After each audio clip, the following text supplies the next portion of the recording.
सब जानते हैं एकादशी कैसी होती है। कूटू की पकौड़ी, कूटू की कचौड़ी, समा के चावल, मखाने की खीर। अगर व्यक्ति एकादशी वाला फलाहार नित्य करने लग जाए तो 7 दिन में 5 किलो वजन बढ़ जाए उसका।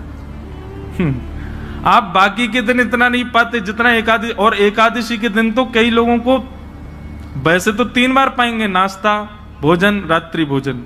एकादशी के दिन 6 बार पाते हैं। बोले हमारा व्रत और है, बार बार कहते और है इस बात को, व्रत है आज हमारा। सब बातों की बात एकादशी करनी चाहिए। और उसके पीछे भाव क्या है? हम अपने प्रियतम के लिए, बस हमारा भक्ति में प्रेम बढ़े, हमारी प्रेम लक्षणा भक्ति बढ़े, हमको वो और प्रिय लगे, उसके लिए हम व्रत कर रहे हैं। अन्न जल का त्याग करके, फलाहारी होकर के व्रत कर रहे हैं। पर हम एक बात आपसे निवेदन करें, एकादशी में कुछ चीजें और मिलाइए। व्रत का मतलब क्या होता है? हमने एक पर्टिकुलर वस्तु का त्याग कर दिया। पर एक बात मेरे मन में कभी कभी आती है कि अन्न का त्याग करना कोई बहुत बड़ी बात नहीं है। आजकल के बच्चे सो करके उठते 12 बजे हैं और 12 बजे उठते हैं तो फिर भोजन पानी उनका ऐसे ही अस्त व्यस्त ही रहता है। आजकल के बच्चे एक समय ही भोजन कर लें वही बहुत है। तो भोजन का त्याग करना कोई बहुत बड़ी बात नहीं है। कई लोग बिना भोजन के भी निकल जाते हैं, बिना भोजन के भी रह लेते हैं।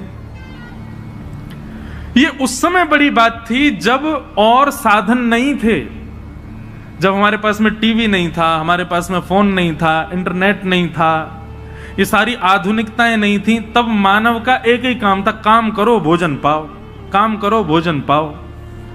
भोजन ही सब कुछ होता था। उन कालों में उस भोजन को त्यागने के लिए व्रत की विधा बनाई गई। पर आज वास्तव में व्रत उस वस्तु का होना चाहिए जिसके बगैर आप एक क्षण नहीं रह सकते। उस वस्तु का व्रत होना चाहिए। तो कई बातें हैं। एकादशी में 2-3 चीजें जोड़िए।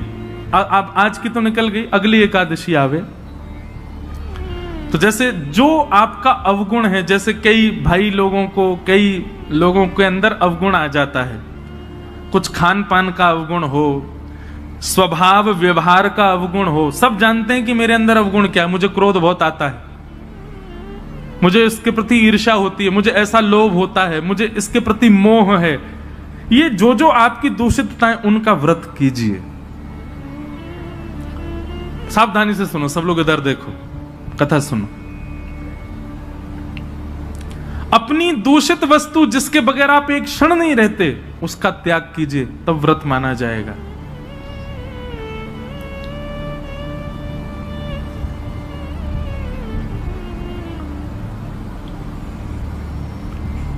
निकालिए, लिस्ट बनाइए, ऐसे कौन कौन सी वस्तुएं हैं जिनके बगैर आप एक क्षण नहीं रह पाते।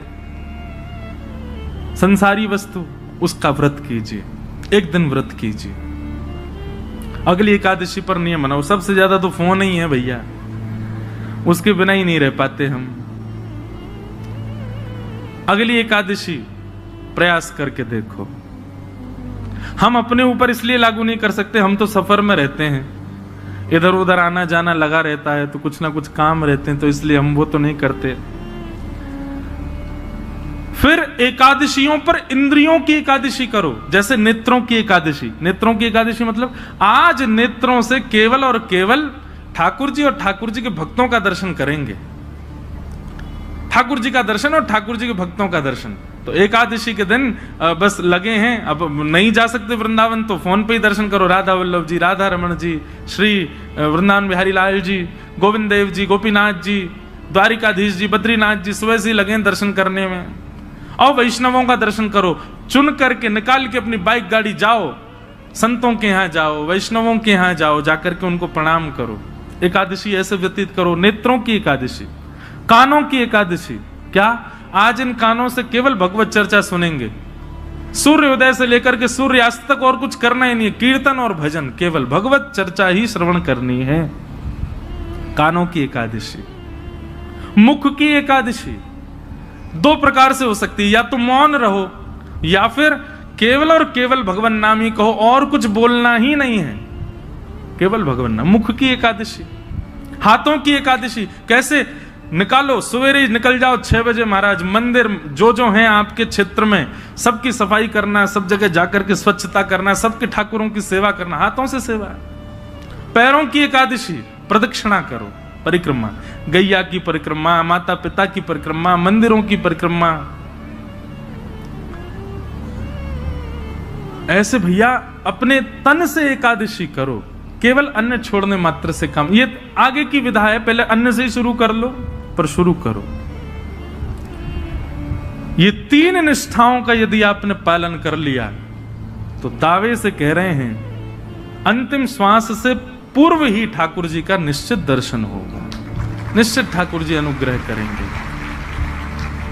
और भाई प्रयत्न तो करने पड़ेंगे, बिना प्रयत्न के ठाकुर जी तो नहीं मिल रहे। हम इतने बड़े भक्त तो है नहीं कि ठाकुर जी बेचारे हो गए कछु ना करे आज में ले आओ याते, कछु तो करो, ऐसे तो कछु जीवन में लाओ जैसे लाल जी आप सो प्रसन्न हो, आवे आपके समीप। और एक बात मैं आपसे कहूं, पाव भाजी खा लो बाहर किसी ढकेल पर, 20 रुपए का मिल जाएगा, वही पाव भाजी 5 स्टार होटल में खाओ 500 रुपए का। क्यों? प्रस्तुतिकरण में भेद है। ऑफरिंग, वो ऑफर करने का नतीजा है कि वहां महंगा है यहां सस्ता है। ठीक वैसी भक्ति भी है। एक लोटा जल लिए, उसी में तुलसी डाल दी, उसी में चावल डाल दी, उसी में रोली डाल दी, उसी में चीनी डाल दी, उसी में सब डाल दी, जा गए शंकर जी पर चढ़ा के और नियम करके त्रिपुंड लगा के बेलपत्र चढ़ा के सिर पे लेके आ गए। एक तो ये ऑफरिंग है और एक दूसरी ऑफरिंग है, सारी सामग्री बढ़िया सुंदर सजा करके लेकर के गए, एक एक करके एक एक सामग्री शंकर जी पर चढ़ा रहे हैं, सुंदर कोमल हाथों से शंकर जी के सुंदर अभिषेक कर रहे हैं, और उसके बाद में सुंदर इत्र लगा करके त्रिपुंड लगा करके प्रणाम करके खूब देर बड़ रज रज के भाव से करके आ रहे हैं। दोनों में अंतर है कि नहीं? भक्ति में प्रस्तुतिकरण देखिए आप कैसे प्रस्तुत कर रहे हो। केवल करना है ये नहीं, इससे बढ़िया तुम मत ही करो। केवल एकादशी करनी है हमको, अन्न नहीं खाना, लेकिन पूरे नाक में दम कर दिया घर के में, जे बनाओ, भूख लगी है केला लाओ, ये बनाओ, ये करो। ऐसी क्या फायदा? एकादशी एकादशी जैसी दिखनी चाहिए, उसका प्रस्तुतिकरण ऐसा रखो। ये जो भाव हम आपको बता रहे हैं, हम तो 10% बताएंगे, बाकी आपको विचार करने पड़ेंगे। अब अगली एकादशी होगी, उसमें क्या करना चाहिए जिससे ठाकुर जी प्रसन्न हो। क्योंकि एकादशी के दिन ठाकुर जी दोनों नेत्र खोल करके सब पर दृष्टि डाल करके सबकी क्रियाएं चेक करते हैं। एक प्रकार से ये समझ लीजिए एकादशी अवसर है, 15 दिन में जो आपने किया उससे निवृत्त होने का अवसर है। इसका मतलब ये नहीं कि 14 दिन सब आपने किए, बोले एकादशी आई रही है सब बढ़िया कर लेंगे उस दिन। अवसर है, अवसर मिला, अब अगले दिन से प्रयास करें कि अब दूषित नहीं करना है। बहुत सारे भाव हैं, मैं तो बोलते ही चला जाऊंगा। हमारे गुरुदेव एक बात कहते हैं कि भाव थोड़े कह करके और फिर आगे बढ़ो। मैंने कहा क्यों गुरुजी, पूरा प्रस्तुतिकरण ही कर? बोले नहीं, कुछ गृह कार्य रहने दो ना, उनको भी सोचने दो, श्रोताओं को भी। तो अब आगे की चीज आप विचार करो। ये 3 निष्ठाएं हैं, इन तीनों निष्ठाओं में एक चीज का ध्यान रखना है, प्रस्तुतिकरण। नाम जप कितना कर रहे हैं ये जरूरी नहीं है, पर जितना कर रहे हैं कैसे कर रहे हैं ये आवश्यक है। तुलसी निष्ठा केवल गले में पहन करके डोल रहे हैं ये नहीं, तुलसी जी को धारण करके आप कितना मान सम्मान का ध्यान रख रहे हैं, कितने आचार विचार की शुद्धता कर रहे हैं ये आवश्यक है। एकादशी कर रहे हैं, पर एकादशी के दिन आपका व्यवहार, आपका स्वभाव, आपकी क्रियाएं कैसी हैं उसका ध्यान रखें। तो आज एकादशी है और आज हमारे वृंदावन के मुकुटमणि ठाकुर जी श्री राधा वल्लभ लाल जी को जिन्होंने प्रकट किया, ऐसे श्री हेतरवंश महाप्रभु, उनका प्रादुर्भाव हुआ, उनका प्राकट्य आज के दिन हुआ। बंधुओं, श्री महाप्रभु जी जो हैं ये वंशी के अवतार हैं, ठाकुर जी की वंशी। वृंदावन में 3 हरित्रयी हैं, 3 हरि हुए। कौन कौन? पहले हरिवंश महाप्रभु, दूसरे स्वामी श्री हरिदास जी और तीसरे हरिराम व्यास जी। ये हरित्रयी बोली जाती। और इन हरित्रयों के रूप क्या हैं? ललिता, विशाखा और वंशी। इन तीनों का अवतार ये तीनों हैं। आप सबको पता है, और नहीं पता है तो सुन लीजिए। अभी मेरी नासिक में कथा थी तो इतना मुझे सुख मिला। प्रथम दिन और अंतिम दिन 2 दिन मैं त्र्यंबकेश्वर दर्शन करने गया, क्योंकि मेरा नियम था कि 1 महीने तक मैं उस परिसर से बाहर नहीं जा सकता जहां कथा थी। तो वहां से महादेव का स्थान लगभग 30 किलोमीटर था। प्रथम दिन गया अनुष्ठान से पूर्व, तो जैसे ही मैं पहुंचा कितना सुख मिला। देखो वहां के सारे पुजारी जो अपने त्र्यंबकेश्वर भगवान के सेवाधिकारी, मैं जैसे ही पहुंचा तो मुझको लेकर के गए, बोले आप चलो गर्भगृह में अंदर प्रणाम करने। मैंने कहा नहीं भैया, देखो मैं खुद वीवीआईपीओ के कथाओं में जाकर के जो है उनकी बुराई निंदा कर देता हूं, खुद बन के जाऊं तो बड़ा विचित्र लगता है। बोले नहीं नहीं, आपको चलना पड़ेगा।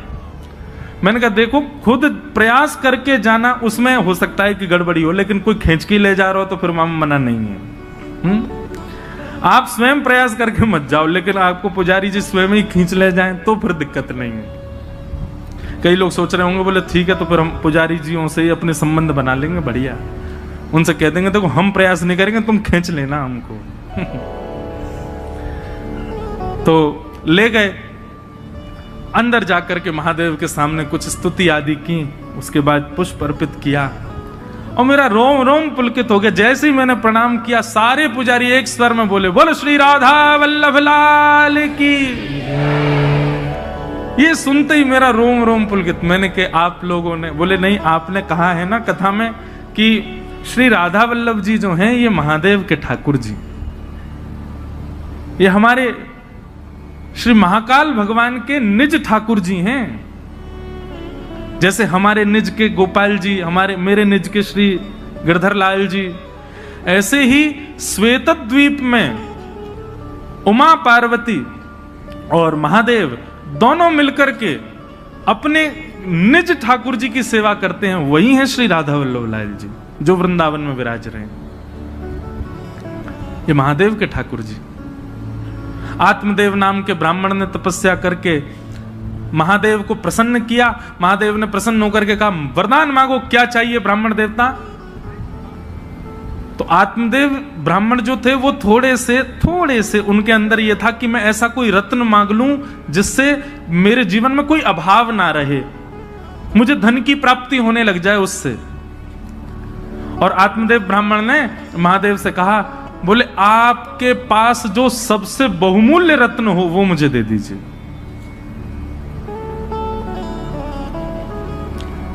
महादेव ने जैसे ही सुना नेत्र सजल हो गए। बोले तुम सब दुनिया मांग लो हमसे, लेकिन ऐसा मत कहो कि अपना बहुमूल्य रत्न दे दो, क्योंकि महादेव के बहुमूल्य रत्न तो श्री राधा वल्लभ जी हैं। महादेव ने जैसे मना किया, बोले रत्न मत मांगो, बाकी चाहे दुनिया की कोई वस्तु मांग लो। तो आत्मदेव ब्राह्मण को लगा रत्न बड़ा महंगा है तभी देने से मना कर रहे हैं। चरणों में गिर गया, बोले चाहिए तो वही रत्न चाहिए जिसके लिए आप मना कर रहे हो, नहीं तो कुछ नहीं चाहिए। तब महादेव भाव नेत्रों से अश्रुपात हो रहे हैं, श्वेत द्वीप गए और जाकर के अपने त्रिभंग लली श्री राधा वल्लभ लाल जी को कंठ से लगाया और एक वस्त्र में ठाकुर जी को पधरा करके आए और आकर के उस आत्मदेव ब्राह्मण को प्रदान कर दिए। महादेव अंतर ध्यान हो गए। उसने तो उत्सुकता से जैसे ही वस्त्र हटा के देखा तो श्री राधा वल्लभ लाल जी खड़े थे। बट दुखी हो गया बेचारा। बोले मैंने तो रत्न मांगा था जी, ऊपर से सेवा और दे गए मुझको, तो वैसे ही खर्चा पूरा नहीं हो रहा घर का, अब इनको भी पधराना पड़ेगा सब कुछ। उनकी सेवा होने लगी। महादेव को बड़ी चिंता, मेरे ठाकुर जी की सेवा में सुख होना चाहिए। तब भगवान की वंशी महादेव ने उनको आज्ञा की, बोले आप सदा उनके अधर पर विराजमान रहती हो। और वंशी के मन में भी ये भाव रहता है कि ठाकुर जी मेरे कोमल छिद्रों को दबा करके मानो मेरी सेवा करते हैं, ठाकुर जी मेरी सेवा करते हैं। इससे वंशी को कई बार मन में ऐसा भाव आता है कि नहीं नहीं नाथ, मैं आपकी सेवा करूं, आप क्यों मेरी सेवा करते हैं? तो वंशी बड़ी कभी कभी व्याकुल रहती है कि मैं ठाकुर जी की सेवा करना चाहती हूं, पर ठाकुर जी देखो होठों की तकिया पे सुला करके अपनी कोमल उंगलियों से मेरे चरण दबाते हैं। मुझे कभी कभी बड़ा श्रम होता है इस भाव से। तो वंशी जी की इस चिंता को आज महादेव ने पूर्ण किया। बोले कि आप चिंता मत करो, आप चाहती हैं ना कि आप ठाकुर जी की सेवा करें, जाइए आप ही आचार्य चरण श्री हित हरिवंश महाप्रभु के रूप में पृथ्वी पर अवतरित होइए और जाकर के आत्मदेव ब्राह्मण के यहां से ठाकुर जी को ले जाकर के वृंदावन में विराजमान कर।